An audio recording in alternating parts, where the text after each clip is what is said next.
sorteio eletrônico dariam a sentença final. O Brasil registra vários casos de juízes mortos ou sob proteção policial por causa das retaliações do crime organizado. A matéria seguiu para a Câmara dos Deputados.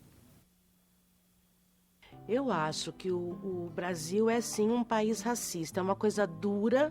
Eu acho que muitas pessoas não gostam de ter que enfrentar essa realidade. Bom, o Estatuto, ele nasce como uma pressão do movimento social em busca de igualdade entre brancos e negros. Ele vira uma peça única, super importante, como um marco mesmo, para que a população negra possa levantar a cabeça, mantê-la em pé e fazer valer os seus direitos renegados. Eu acho que o parlamento realmente cumpriu o seu papel, que foi aprovar essa lei que durante tanto tempo tramitou na Câmara e no Senado. Estatuto da Igualdade Racial.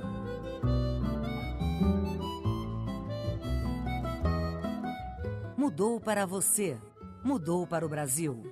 O Congresso faz parte da sua história.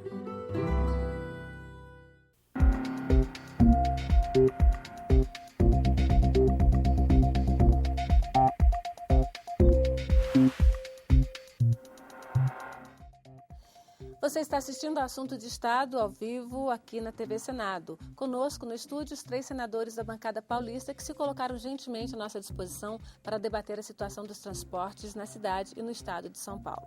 Nós vamos ouvir agora uma participação de um especialista do IPEA que fala sobre a situação dos transportes e dá um prognóstico da situação dos transportes no estado de São Paulo. Vamos ouvir rapidamente. Nós temos observado no nosso país, nos últimos anos principalmente, uma política nacional voltada para estimular, né, a compra de automóveis e motocicletas pela população brasileira, principalmente as classes C, D, E, que antes realmente não tinha acesso a esse bem, né, que é o automóvel, a motocicleta, o transporte individual.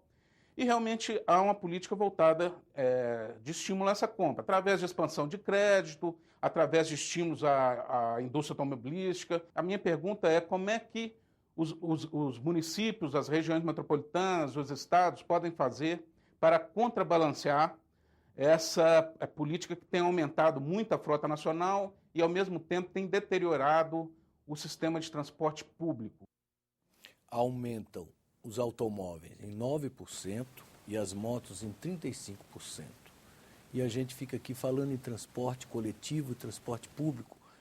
Como conciliar essa contradição intrínseca? Quer dizer, a política nacional, ela favorece o engarrafamento e ela desfavorece o transporte público. Inclusive, o acesso ao transporte público, nesses últimos 10 anos, tem se reduzido, segundo a pesquisa do IPEA. Então, a solução, senador Suplicy. Acho que é importante você desenvolver todas as formas de transporte público, seja pelo metrô, os trens também os trens que são da Companhia de Transportes Metropolitanos, mas combinados com os corredores de ônibus que precisam ter espaço para andar depressa.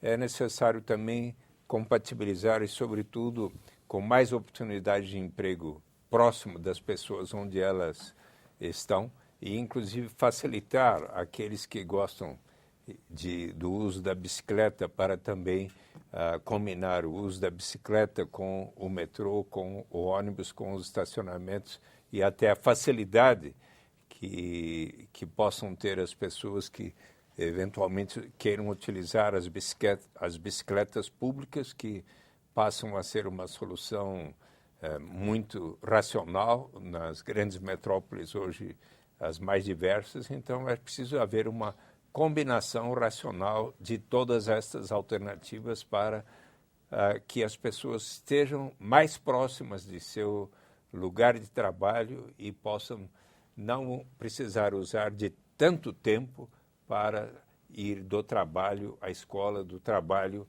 à sua residência. Senador Suplicy, o Aguinaldo, a gente tem aqui uma participação, uma proposta de solução mesmo de um telespectador, do Aguinaldo Gonçalves de Oliveira de Manaus, que ele acha que é mesmo que a solução para o transporte no país é, além de investimentos em transportes públicos, que ele considera fundamental, como na construção do trem-bala, o incentivo maciço à prática do ciclismo. Ele cita especificamente o ciclismo. Segundo ele, isso até auxiliaria o Estado na melhoria da saúde pública, porque diminuiria a poluição. E faz bem para a saúde. Mas vamos ouvir o senador Luiz, por favor. Eu concordo muito com o Eduardo Suplicy. Você tem que ter toda uma gama de ações que vão desde do zoneamento urbano para estimular algo que já é hoje uma tendência na cidade de São Paulo e na região metropolitana, que é a criação de vários centros regionais, gente trabalhando e morando e estudando na mesma região, não é? Até, evidentemente, investimento em metrô, em trem, em corredor de ônibus, quer dizer, não há uma solução unívoca. E no caso de São Paulo, há também a necessidade de se segregar no trânsito, tanto de ônibus, de caminhões, quanto de trens, segregar aquilo que é tráfego local daquilo que é tráfego que atravessa a cidade e a região metropolitana. Daí a importância do ferro-anel que precisa ser feito para contornar a cidade e a continuidade das obras do rodoanel. Eu gostaria de fazer uma observação. Os senhores, os três, falaram sobre a situação de que essa questão do transporte público, ela não é de um governo só, ela tem de perpassar, porque são soluções caras, demoradas, perpassam vários governos. O internauta Senchô quer saber por que razão não há dispositivos jurídicos que obriguem os municípios a elaborar planos de longo prazo. E os projetos, segundo ele, sempre são cancelados ou alterados. Não é possível fazer um estatuto do transporte público, ele pergunta.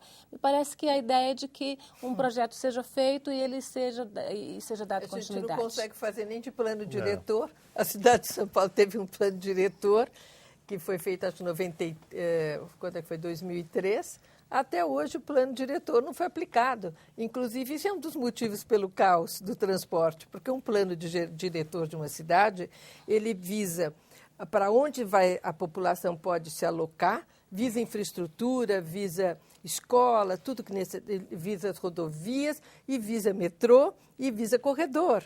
Então, o plano diretor é isso, mas a gente não consegue nem que se cumpra um plano diretor, mas eu vou responder um pouco ao que os dois senadores que me antecederam falaram, e acho que colocaram muito bem, tanto a Luísa quanto o Eduardo, a questão do que é necessário. Mas, fundamentalmente, se você quer mudar o transporte numa cidade e que as pessoas deixem o seu automóvel em casa, por mais que elas tenham 1, 2 ou 3, ou o primeiro da vida que elas querem utilizar, é qualidade. Se você põe qualidade, a pessoa deixa o automóvel em casa. Por isso que o que a gente tem que se esforçar é ter rapidez, preço e qualidade no transporte. Na Avenida Rebouças, em São Paulo, que vai do sul, da Zona Sul, passa em frente ao Hospital das Clínicas, eu lembro que quando foi feito o corredor de ônibus, as pessoas passavam no ônibus e davam tchauzinho para os carros. E aí as pessoas de carro e os médicos das clínicas acabavam me contando que muitos começaram a trabalhar de ônibus, porque chegavam muito mais rápido. Então, na hora que você oferece algo que a pessoa sabe que vai sentada, não vai ficar suja e vai ter um preço razoável, ela troca. Mas não adianta a gente pedir para a população deixar o carro para ficar 1h30, 2 tentando entrar num transporte público. E o que impede a aprovação de um plano diretor de transportes em São Paulo que tenha continuidade, que perpasse diversas gestões? Mas não precisa nem passar. Quando você aprova um plano diretor numa cidade, a próxima gestão ela tem que implementar o plano e rever, porque aquilo foi feito para 4 anos, você planeja para muito mais. Mas depois de 4 anos, você já percebe o que precisa ser repensado, não refazer. Agora, entram outros interesses da nova legislatura, dos novos vereadores, do novo prefeito. E aí, a coisa, quando não se consegue transformar um plano diretor porque ele era adequado, você cria um impasse. E aí não se vota nada e não se implementa aquele. Foi o que ocorreu na cidade de São Paulo. Senador Luiz. O plano de transportes metropolitanos é um plano que existe, foi feito já há bastante tempo, tem sido modificado, porque a cidade e a região mudam, mas basicamente é um plano que prevê ampliação das linhas de metrô e a integração crescente entre metrô, 3 metropolitanos e ônibus, né? Aproveitando uma coisa que a cidade de São Paulo tem, que é um patrimônio inestimável, que são os trilhos que percorrem a cidade em vários sentidos, que eram utilizados no tempo que São Paulo tinha indústria praticamente no centro da cidade e que podem ser utilizados como estão sendo utilizados para transporte de passageiro. Você tem que dar qualidade a esse transporte, é o mesmo padrão de qualidade que tem o metrô de São Paulo, que é um padrão altíssimo de qualidade, né? Eu acho que isso está andando, isso tem sido investido, esse grau de integração tem aumentado. E mais, deixa eu te dizer uma coisa, há 2 anos atrás, pela primeira vez, né, contrariamente ao que disse o especialista, o transporte coletivo na região metropolitana de São Paulo superou o transporte individual, né? Pela primeira vez, há 2 anos atrás, Mas você isso teve é a superação. por causa da Agora, é claro economia. que falta qualidade, muita qualidade. E o senhor não vê uma contradição entre esse estímulo exagerado ao uso do automóvel via crédito, via outros estímulos indiretos, enquanto o que se precisa estimular mesmo no Brasil é o transporte coletivo? Mas aí tem uma, você me permite falar? Claro. Tem uma questão que tem sido marcante em São Paulo, que quando você tem que mudar alguma coisa no transporte, ou seja fazer um corredor ou fazer uma nova rodovia, você enfrenta muitas vezes um transtorno naquele local. E a população se organiza para não deixar fazer. Porque ela pensa no dia seguinte, ela não pensa a longo prazo. Eu lembro na Rebouças, ali como foi o primeiro corredor assim, não foi o primeiro, mas foi um dos mais difíceis de se fazer. E ficou bonito. A justiça Ficou seja feita a bom, e você. ficou tal, bom. mas o na Celso Garcia, que é seria muito importante fazer até São Miguel, não foi feito, porque cada vez que o prefeito ensaiava fazer, a população se organizava e o prefeito cedia. Então, uma cidade como São Paulo, você tem que ter, às vezes, uma certa ousadia para fazer. Acaba não sendo reeleita, você tem razão. Mas você tem que fazer, porque senão Sim. você não vai. A cidade é muito mesmo dura, que as pessoas gente, para mais conseguir. prejudicadas, normalmente são as que menos têm voz. Quer dizer, Armando, quem mais aí- precisa de transporte em São Paulo, normalmente, nesses momentos, fica prejudicado, porque, de fato, os setores mais mobilizados, E vão lá e as pegam. classes médias, são que reagem. Mas, Armando, senador, acho que para- o senhor teria coragem de sair de bicicleta em São Paulo hoje? Às vezes eu faço. Mas assim, dentro das ruas, não para ir para o parque, para o Ibirapuera, mas para andar em São Paulo de bicicleta? Às vezes eu faço, mas agora eu gostaria de responder a sua questão relativa a como fazer que os planos venham a ser melhor respeitados. É você, sobretudo, envolver a sociedade civil e todos os segmentos no debate, na apresentação das ideias e aprovação do plano, porque aí você tem um compromisso maior. Quer dizer, a ideia que, por exemplo, a Luiz Erundina colocou em prática, Marta colocou em prática quando prefeitos, e que eu vi menos acontecer, que é o envolvimento de maiores segmentos da população, e aí de todos os segmentos, seja daqueles que usam o automóvel, do transporte coletivo, do trem, do metrô e da bicicleta e tudo, e para que essas pessoas sejam melhor ouvidas no debate. Você E tem mesmo razão, quando porque você o plano tem diretor não foi mudado de forma muito nociva para a cidade, porque a sociedade articulada não permitiu. Viva São Paulo, Você várias precisa- instituições Na medida em se que você organizaram tem e não deixaram votar. toda a população razoavelmente envolvida no compromisso com aquelas ideias, aqueles planos, melhor a garantia de que este plano vai para frente. Eu gostaria, essa questão, o senhor está falando da cidade de São Paulo, o Luiz Antônio Garbim, de São Bernardo, ele gostaria de lembrar a mim, a nós e aos senadores que somos paulistas, né? Ele diz, nós somos paulistas, só fala-se da cidade de São Paulo. Na Grande São Paulo são 39 cidades com seus moradores sofrendo com o transporte. Como os senhores, que somados já estão no poder há mais de 20 anos, não conseguem equalizar este problema. Eu acho que é essa questão, assim, estão, né, o poder dos dois partidos, vocês colocaram, estão, né? Não, São Paulo nunca foi do PT, o estado de São Paulo. E a cidade. região metropolitana é uma região que é do governo do estado. É realmente um problema sério, de difícil solução. Conseguiram fazer a integração, mas ainda é um problema seríssimo de transporte em toda essa região. O transporte por trilho está chegando em São Bernardo agora. Isso...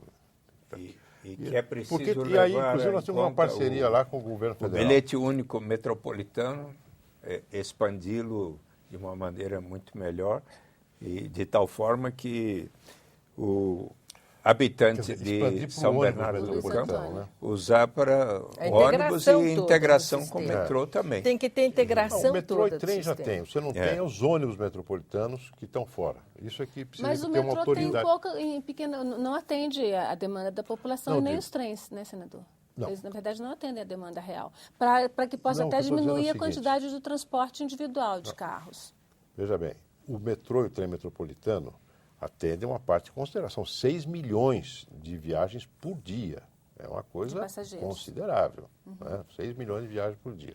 Você já tem o bilhete único, que a Marta começou na prefeitura com os ônibus municipais, depois no governo Serra e com o Alckmin foi estendido para o metrô e para o trem.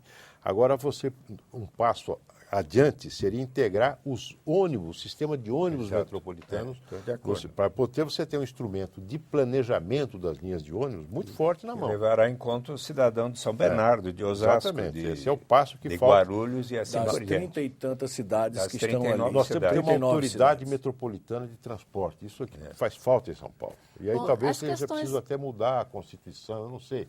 Você criar uma autoridade que seja, que tenha força. Eu queria, já que nós estamos chegando ao final do programa, pedir que os senhores se dirigissem àqueles que estão nos assistindo, paulistas, que sofrem diariamente, e se colocarem no lugar deles. O que fazer? Quer dizer, qual é a expectativa que o povo paulista pode ter de melhoria a médio prazo dos problemas de transporte que são graves e que implicam em uma degradação da qualidade de vida, especialmente daqueles mais carentes?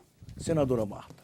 Bom, eu diria para o Estado como um todo, os pedágios. Tem que resolver essa questão dos pedágios. Na cidade, eu acredito que nós temos que fazer os corredores de ônibus, que 1 a 2 anos nós conseguimos fazer os 300 quilômetros, não dá, mas dá para fazer uns 200 quilômetros e mais para frente, mais o restante. Isso já vai desaguar e fazer uma rapidez muito maior na cidade. Fazer os 27 eixos viários, também com toda a capilaridade necessária, e os terminais. E aí tem toda a parte de policiamento, de policiamento dentro dos corredores, que a gente pensa que não afeta, mas afeta muito, radares, sinal inteligente, tudo isso que é questão de gestão que também precisa ser feito. E a tarifa para o povo pesa muito, então tem que ter um esforço gigantesco para que essa tarifa não seja hoje do jeito que está sendo. E que o bilhete único possa ser sentido como ele foi quando criado, que era uma enorme economia para as pessoas. As pessoas economizavam dinheiro, economizavam tempo. E hoje elas não estão sentindo dessa forma. Senador Luiz. Bem, eu acho que é continuar a investir, não tem muito, você falou, pôr na letra da Constituição, tem que pôr no orçamento, mais do que na Constituição, pôr no orçamento público, né? E continuar na linha que nós estamos seguindo. Você ter investimento em metrô, nós vamos chegar no final do governo Alckmin, nós vamos chegar a 90 quilômetros de metrô. Se tivesse contribuição do governo federal, do governo do PT, seria muito bom. Um pouquinho desse dinheiro do trem-bala no metrô seria fantástico. Os trens metropolitanos dar um padrão de metrô aos trens metropolitanos. Nós temos 250 quilômetros de trilhos em São Paulo, de trens metropolitanos, 50 deles já têm hoje o padrão de metrô. É continuar nessa linha. Tirar caminhões do centro da cidade, completando o rodoanel, né? Fazer o ferroanel para que o transporte de carga possa chegar mais rápido ao Porto de Santos, dar nova vida, mais vida à hidrovia Tietê-Paraná, E aí nós temos uma parceria já entabulada entre o governo do estado e o governo federal para chegar até Piracicaba e Santa Maria da Serra, vai ser uma coisa importante. Né? Os aeroportos, finalmente o governo federal, depois de muito hesitar por razões ideológicas e políticas, resolveu fazer a concessão dos aeroportos, 2 deles de São Paulo, Guarulhos e Viracopos, né? No modelo que ainda não sabe muito bem qual vai ser, mas antes tarde do que nunca, isso vai permitir investimento privado nos aeroportos. Queremos também os aeroportos paulistas administrados pelo governo de São Paulo, são 31, pelo menos 9 têm condições de serem também concedidos para que recebam mais investimentos. Nós estamos esperando que o governo federal finalmente nos dê autorização para fazer isso. Temos uma autoridade metropolitana de transporte na região metropolitana que, com o instrumento do bilhete único, unindo ônibus de São Paulo, trens metropolitanos, metrô e os ônibus intermunicipais, você tenha um instrumento na mão de um planejamento mais eficaz desse transporte. No resumo é isso. Quanto aos pedágios, Márcio, só para concluir, as estradas de São Paulo, hoje, 80% dos usuários dizem que as estradas de São Paulo são boas ou ótimas, enquanto que, se você pegar o inverso, né, você verá que a grande maioria dos usuários das estradas federais de São Paulo são consideradas ruins ou péssimas. Eles dizem que a estrada de São Paulo é ótima, e ela é mesmo. Agora, ninguém se conforma em pagar o valor que tem que pagar. Senador Suplicy. Eu gostaria de insistir, primeiro, que é importante se fazer uma renegociação dos contratos com respeito às tarifas de pedágio, porque elas estão nas rodovias estaduais de São Paulo, com objeto de concessão, com tarifas muito altas. E é mais do que de bom senso que se chegue a uma renegociação. Com respeito aos aeroportos, vou dar o exemplo do que acontece hoje com o de Guarulhos, por exemplo, mas é o mesmo para quase todos. Guarulhos teria uma capacidade para 20,5 milhões de passageiros anos, mas está com 26,5 passageiros, porque enquanto, por exemplo, o crescimento do número de passageiros ano em cidades, em aeroportos europeus, por exemplo, cresce a 1,5%, 1,8% ao ano. Em Guarulhos, em Congonhas e tudo, cresceu a taxas de 12% ao ano. Então, há que se fazer uma racionalização, e o que os estudos do IPEA mostram é que, mesmo com essas concessões agora realizadas, até 2014 vai ser difícil se investir o suficiente na infraestrutura. Eles propõem até que sejam feitos extensões provisórias para se chegar à viabilidade, para depois sim fazer o planejamento completo. E gostaria de, na minha conclusão, colocar aqui novamente a ideia de se combinar a taxação da poluição, dos responsáveis pela poluição, que são justamente aqueles que normalmente têm mais recursos, para a formação do fundo que venha a criar maior condição de justiça para toda a população, tanto da grande região metropolitana quanto de todo o estado de São Paulo. Bom, nosso programa chega ao fim. Nosso agradecimento em nome da TV Senado, a disponibilidade do senadora Marta Suplicy, senadora Luiz Nunes, senador Eduardo Suplicy, por terem participado aqui. Nosso agradecimento a você, cidadão, que está em casa. E nós queremos dizer que as questões apresentadas pelos cidadãos foram muitas. As que não foram colocadas aqui, nós vamos enviar, aliás, todas nós vamos enviar aos senhores senadores, as mensagens via Twitter, via e-mail, via telefone, independente de terem ou não sido. Nosso muito obrigada também à equipe da Rádio Senado, que transmitiu o nosso programa ao vivo. E nós, da produção do Assunto de Estado, esperamos esperamos que este debate dê origem a boas soluções para os problemas de deslocamento em todo o país, já que São Paulo é sempre um exemplo para o país. Aproveitamos para lembrar a todos que este foi o primeiro de uma série de programas ao vivo que trará aos estúdios da TV Senado os representantes das 27 unidades da Federação. Nosso muito obrigado a todos, nosso boa noite. Até o próximo programa, que será em julho, com os senadores da bancada do Ceará. Até lá.